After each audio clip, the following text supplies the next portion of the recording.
Have you ever wondered about the Garden of Eden? It's more than just a story about a talking snake and a forbidden fruit. It's a foundational narrative that has shaped cultures, beliefs, and even our understanding of human nature for millennia. So, where was this paradise located? And what can we learn from its story today? Let's dive in. The book of Genesis describes Eden as a place where the first humans, Adam and Eve, lived in perfect harmony with God and nature. It was a garden of unparalleled beauty, filled with every kind of tree that was pleasant to the sight and good for food. In the middle of the garden stood two special trees, the tree of life and the tree of the knowledge of good and evil. Genesis also gives us some geographical clues, mentioning a river that flowed out of Eden and split into four headwaters: the Pishon, the Gihon, the Tigris, and the Euphrates. The last two, the Tigris and Euphrates, are real rivers that flow through modern-day Iraq, a region often called the cradle of civilization. This has led many scholars and archaeologists to believe that the historical Eden, if it existed, was likely located somewhere in ancient Mesopotamia.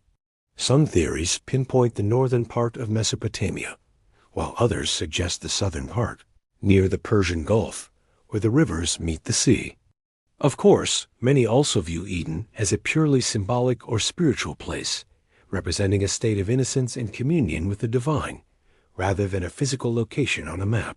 The central drama of Eden revolves around the one rule given to Adam and Eve. They could eat from any tree in the garden, except the tree of the knowledge of good and evil. The story tells us a serpent, often interpreted as a symbol of temptation or evil, convinced Eve to eat the fruit, promising her it would make her like God, knowing good and evil. Eve then gave some to Adam, and they both ate. Their eyes were opened, and they suddenly felt shame and fear. They realized they were naked and tried to hide from God. This act of disobedience, often called the fall, resulted in their expulsion from the garden. They were sent out into the world to toil and struggle, and the entrance to Eden was guarded by cherubim and a flaming sword to prevent them from returning to the tree of life.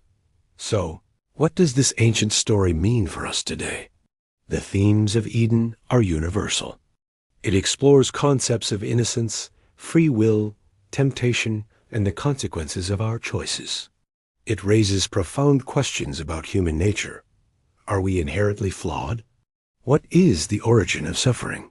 The desire to return to a state of perfection, a paradise lost, is a powerful theme found in countless myths, poems, and works of art throughout history. For many, the Garden of Eden isn't just a story about a past that was lost, but a promise of a future that can be regained. It represents a longing for a world without pain, conflict, or death, a world of peace and harmony. Whether you see it as literal history, a powerful allegory, or a blend of both, the story of Eden continues to challenge and inspire us to reflect on our own lives, our choices, and our relationship with the world around us.